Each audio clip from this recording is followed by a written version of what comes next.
Well, we're all about staying healthy here in 2012. So this morning we have Dr. Todd Shear with us. He's a gastroenterologist from Austin Diagnostic Clinic, and we're talking about a little-known condition called celiac disease, but it can really affect a person's health. Thank you for joining us this morning.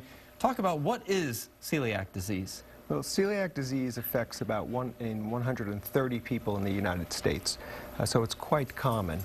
People who have celiac disease, if they ingest wheat proteins known as glutens, they can activate their own immune system, which will attack and damage and flatten out the intestinal lining, and then they can malabsorb or not absorb nutrients, vitamins, and minerals.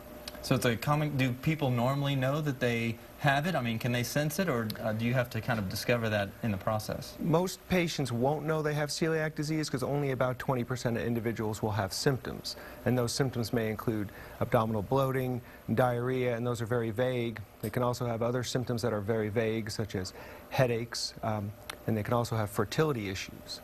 And what kind of treatment is out there for celiac disease? Well, if you have celiac disease, you absolutely must be on a strict gluten-free diet for life. And that means avoiding all wheat, barley, rye, and oats initially. And that's very difficult because wheat is a major additive or thickener in many sauces, syrups, and many food products. Is this a genetic thing? Do people acquire it along the way? Yes, it's a genetic disease, but it can be diagnosed at any point in someone's life. It can be diagnosed as an infant or even as old as in your 80s. More common in men or women? It's slightly more common in women, but not dramatically so. Right. It doesn't really differentiate. Can people, are there preventative measures?